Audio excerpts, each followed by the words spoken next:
Durante esta semana hemos venido estudiando juntos el impacto que ha tenido en la historia de la Iglesia Adventista la publicación de un libro que acaba de ser publicado nuevamente, esta vez en español. Este libro, de muchas páginas, un libro bastante grueso, con casi 700 páginas, se titula Los Adventistas del Séptimo Día responden preguntas sobre doctrina. Esta semana estudiamos un poquito de la historia de este libro. El libro Preguntas sobre Doctrina fue... Gracias.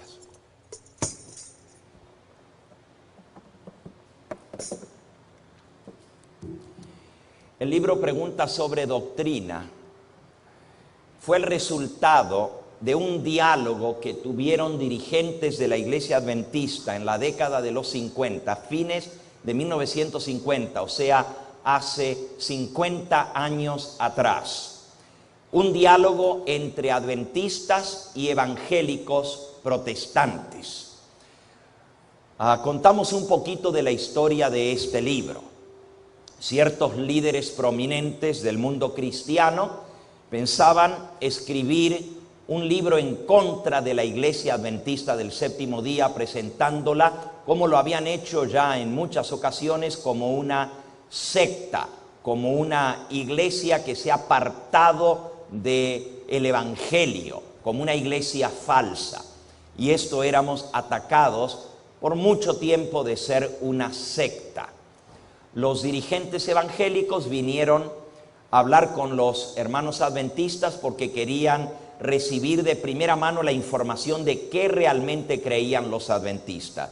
Y al darse cuenta que algunas de las posiciones que ellos creían que los adventistas enseñaban no eran así, como por ejemplo, ellos pensaban que los adventistas enseñábamos que el hombre se salva por la fe en Cristo y también por las obras de la ley, que para ser salvos hay que guardar la ley. Cuando ellos entendieron que nosotros creemos en la justificación por la fe y que la salvación no la ameritamos los seres humanos, no ganamos el perdón ni la salvación, sino que es un don de Dios y que creemos firmemente que la salvación es por la fe. Creemos que la obediencia es el resultado de la salvación y no lo que lo hace posible a la salvación.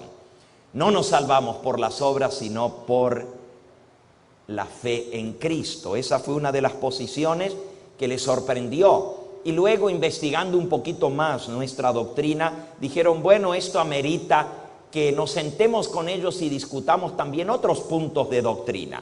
Y fue así como redactaron 40 preguntas doctrinales. Se nombró una comisión de dirigentes adventistas, 3 personas eruditos, que se sentaron con los evangélicos y finalmente redactaron la respuesta a esas preguntas. Y como resultado salió este libro, Los Adventistas del Séptimo Día responden a preguntas sobre doctrina. Debemos decir que casi la mayoría o la totalidad de este libro es muy bueno. Presenta la posición adventista desde un punto de vista bíblico, escritural, defiende las verdades que nosotros creemos con una base bíblica y aquellas doctrinas de las cuales diferimos de las otras iglesias, como son el estado de los muertos, que es el alma, el infierno, el castigo de los impíos, lo que es la doctrina del santuario, la posición sobre la reforma pro salud y otras cosas que nos caracterizan como adventistas del séptimo día. En general, el libro es una buena respuesta a nuestros hermanos evangélicos que quieren saber de nuestra fe. Pero en su deseo de presentar a la iglesia bajo una luz positiva ante el mundo evangélico, los autores de este libro trataron de minimizar o aguar o bajarle el tono a ciertas doctrinas que para esos evangélicos parecían ofensivas. Y hacían de que no nos consideraran como una verdadera iglesia cristiana, sino como una secta anticristiana. Hay específicamente 3 áreas en las cuales el libro toma una posición que difiere grandemente con la posición de nuestra iglesia, que se había mantenido por 100 años, desde nuestros comienzos hasta la década de los 50. Estudiamos también esta semana sobre el ataque directo de Satanás contra la expiación y contra la obra de Cristo en el santuario celestial. Y vimos cómo a través de este libro, Preguntas sobre Doctrina, se introdujo la idea evangélica de que la expiación se completó en la cruz del Calvario y que allí Cristo completó la obra de la expiación, se pagó por nuestros pecados y a través de lo que Cristo hizo, eso es suficiente para el perdón de los pecados. Nosotros aprendimos por la palabra de Dios anoche que para que un pecador fuere perdonado, no solamente se necesitaba la muerte del sustituto en el viejo pacto, del animalito que moría en lugar del pecador, pero el sacerdote tenía que hacer expiación por el pecado llevando la sangre al santuario y presentándola delante de Dios. Así la Biblia nos enseña que Cristo murió como sacrificio expiatorio en la cruz del Calvario, pero que Él tuvo que resucitar para hacer posible nuestra salvación y nuestro perdón. Miren lo que dice el libro a los Romanos, ya que estamos estudiando la epístola de los Romanos en este trimestre. Vamos a buscar en Romanos cómo lo explica el apóstol San Pablo, la importancia de la obra de Cristo. Dice Romanos capítulo 5, versículo 8 en adelante. Romanos 5, 8. Mas Dios muestra su amor para con nosotros, en que siendo aún pecadores, Cristo murió por nosotros. Es cierto, siendo aún pecadores, Cristo murió por nosotros. Su sacrificio fue expiatorio, o sea, pagó la deuda del pecado. También fue sustitutivo, o sea, tomó nuestro lugar. Cristo murió por nosotros, o sea, nosotros debiéramos haber muerto porque la paga del pecado es la muerte, pero Él tomó nuestro lugar. Es un sacrificio expiatorio y sustitutivo. Pero sigue diciendo, versículo 9, pues mucho más, estando ya justificados en su sangre, por Él seremos salvos de la ira. Fíjense, por la sangre de Cristo estamos justificados, pero por Él, por Cristo y por su mediación en el santuario, seremos salvos. La salvación se hizo posible en la cruz del Calvario por el sacrificio de Cristo, pero se hace real y efectiva en nosotros por la mediación de Cristo en el santuario celestial. Si fuera cierto que todos nos salvamos por la muerte de Cristo, entonces todo el mundo sería salvo. Si la muerte de Cristo pagó por los pecados de toda la humanidad, y sabemos que así fue, y si eso fuera suficiente para que los seres humanos sean salvos, entonces toda la raza humana se salvaría. Pero la realidad es que el sacrificio de Cristo en la cruz hizo posible la salvación. Pero la salvación se obtiene cuando Cristo la consigue en el santuario celestial por los méritos de su sangre. Sigue diciendo el versículo 11. Y no solo esto, sino que también, versículo 10, porque si siendo enemigos fuimos reconciliados con Dios por la muerte de su Hijo, mucho más estando reconciliados, seremos salvos por su vida. Aquí no dice que somos salvos por la muerte de Cristo, dice que somos salvos ¿por qué? Por la vida. Por la vida de Cristo significa que Él resucitó, ascendió, intercede por nosotros y por eso somos salvos. La salvación no es solamente por la muerte de Cristo. Escuchen bien, no vamos a confundirnos. Sin la muerte de Cristo no hay salvación. Sin la muerte de Cristo no hay perdón. Sin la muerte de Cristo no hay expiación. Es necesaria la muerte de Cristo, pero así como es de necesaria la muerte de Cristo para la salvación, también su resurrección y su intercesión en el santuario celestial son así de vitales para nuestra salvación. Las dos cosas son necesarias. Si Cristo hubiera solamente muerto, no habría salvación, porque se necesita un sacerdote que haga la expiación por el pecado. Por eso Cristo resucitó para ser nuestro sacerdote intercesor. Y dice en Romanos capítulo 8 y versículo 34, ¿quién es el que nos condenará?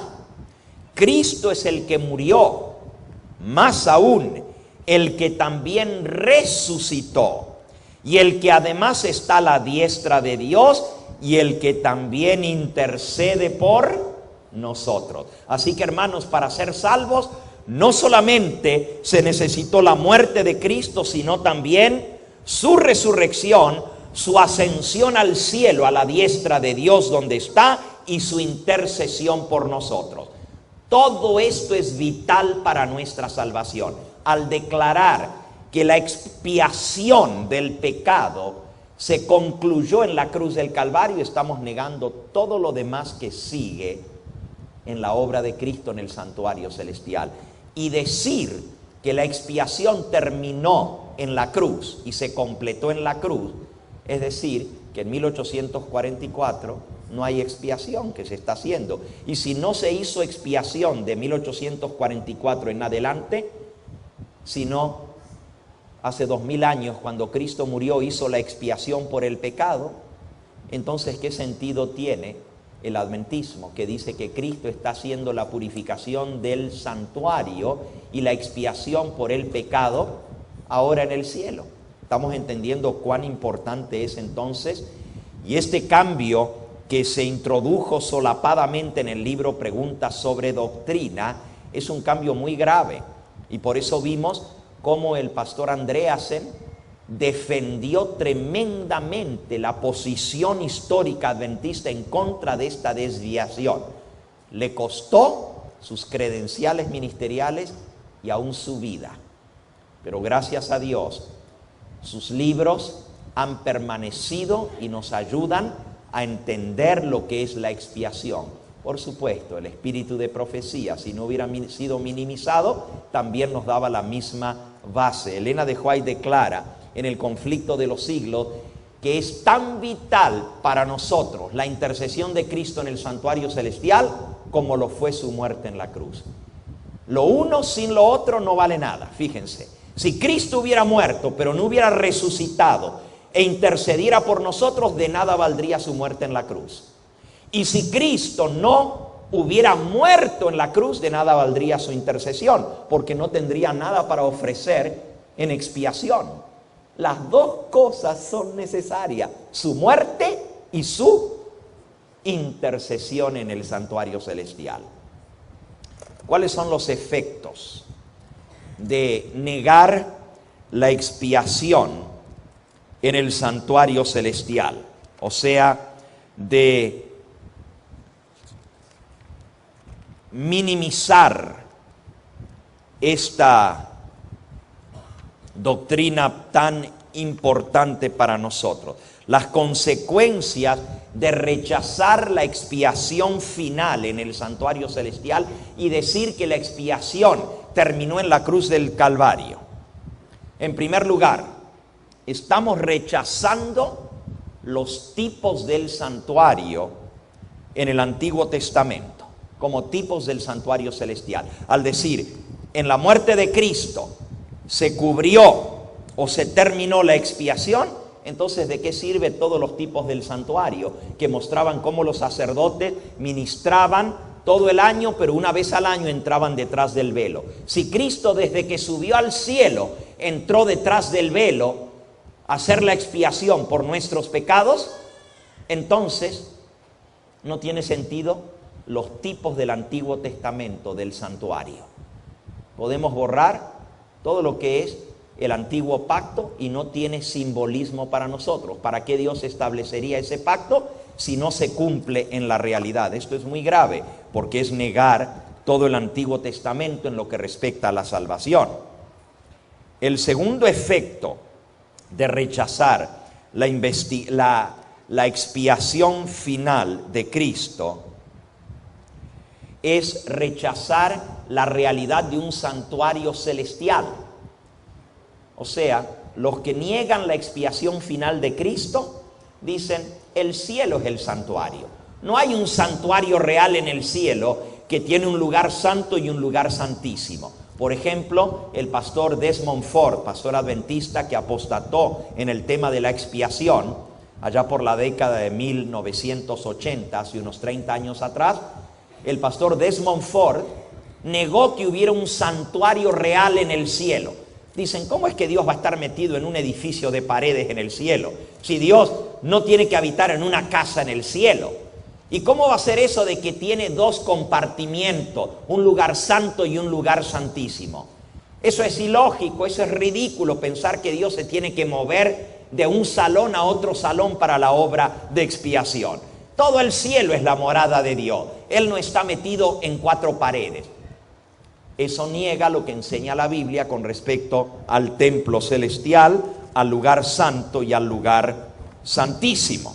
Ustedes ven que las cosas se van haciendo cada vez más graves al negar un punto de la fe. En tercer lugar, al negar la expiación final en el santuario, se está rechazando la profecía de los 2300 días, que le dio origen al adventismo. Y se está negando la interpretación profética de día por año, porque ahora si la expiación se hizo en el momento en que Cristo murió en la cruz, la profecía que decía hasta 2300 tardes y mañanas y se aplicaba día por año, se está negando, porque en 1844 no sucedió nada si creemos que la expiación se hizo en el momento de la muerte de Cristo. Otra vez, negando otro punto vital de la fe adventista. Otro punto que se niega al negar la expiación final es el juicio investigador. Nosotros sabemos que antes de que Cristo venga, se tiene que hacer un juicio, porque cuando Él viene, dice la Biblia, Él trae su galardón consigo para recompensar a cada uno según sea su obra. Cuando Él ya viene a dar su recompensa, Él viene a recogernos para llevarnos con Él, y los impíos van a ser destruidos por el resplandor de su venida. Quiere decir que ya el juicio tiene que ser hecho. Pero si yo niego la expiación final, el día de expiación, Yom Kippur, el día del juicio, estoy negando que en 1844 comenzó el juicio investigador. Otro efecto de negar la expiación final es negar que los pecados sean borrados al fin del tiempo, justo antes de la lluvia tardía. Eso lo enseña la palabra de Dios en Hechos 3:19. Arrepentíos y convertíos para que sean borrados vuestros pecados y vengan los tiempos del refrigerio de la presencia del Señor. Los tiempos de refrigerio son el derramamiento de la lluvia tardía y el fuerte pregón. Pero si yo creo que mis pecados son borrados en la cruz del Calvario, Entonces, ¿qué sentido tiene que yo los confiese? Los que creen en la nueva teología adventista, porque hermanos, quiero decirles lo siguiente, y esto es bien grave. Desde 1958 en adelante, cuando se publica el libro Preguntas sobre Doctrina, este libro que estamos evaluando en esta serie, desde la década de los 60 para adelante, o sea, los últimos 50 años, ha habido dos corrientes teológicas en la iglesia adventista.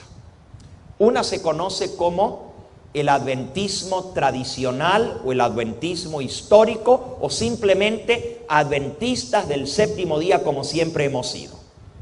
La otra corriente se conoce como el nuevo adventismo o también se le llama la nueva teología o la teología evangélica adventista. Les di tres nombres para ambas posiciones. ¿Okay? La posición tradicional adventista se conoce como el adventismo tradicional o se conoce también como el adventismo histórico o como adventistas como siempre hemos sido. Pero la otra posición que viene como resultado de la publicación del libro Preguntas sobre Doctrina se conoce como el adventismo moderno, nuevo adventismo, o también se le llama adventismo o más bien teología adventista evangélica, porque se parece mucho al resto del mundo evangélico, aunque seguimos guardando el sábado, aunque seguimos creyendo en el estado de los muertos, pero en ciertos aspectos ya nos parecemos más a los evangélicos, creer de que en la cruz del Calvario Cristo hizo la expiación completa por el pecado y que no hay una expiación final. También se le llama la nueva teología. Y esto está muy común hoy en día. Ahora aquí viene lo triste. Prácticamente la totalidad de las universidades adventistas donde se preparan los pastores de la iglesia adventista actualmente han adoptado la posición de la nueva teología. Con raras excepciones de profesores que enseñan en ciertos colegios adventistas y que todavía enseñan la posición histórica adventista, la mayoría de los profesores de teología hoy en día en las universidades enseñan la nueva teología. Eso quiere decir que la mayoría de los pastores que se gradúan hoy en día en una de las universidades adventistas ya vienen con esta nueva enseñanza evangélica. Y esto mina, desestabiliza los pilares de la fe adventista. Y por eso está nuestra iglesia hoy en día como está. Muchos se preguntan, pero ¿por qué ha cambiado tanto la iglesia adventista? ¿Por qué ya no es la iglesia santa, pura, con principios que defendíamos? Una iglesia que se diferenciaba de todas las demás iglesias por ser una iglesia con principios, una iglesia recta, una iglesia donde la gente conocía la Biblia, donde cualquiera podía explicar la profecía. Hoy en día cualquiera puede ser adventista y no saber nada de profecía, pero dice que es adventista. No saber nada sobre el santuario celestial y los 2300 días, pero dice que es adventista. Y hasta pastores que no pueden explicar profecía y predican sermones bonitos, cristianitos, sermoncitos de amor, de que Cristo murió por nosotros en la cruz del Calvario, que Él pagó por nuestros pecados, y todo eso es cierto y ya lo sabemos, pero no es el mensaje profundo adventista. Ese ha sido el resultado de atacar la doctrina de la expiación a través del libro Preguntas sobre Doctrina.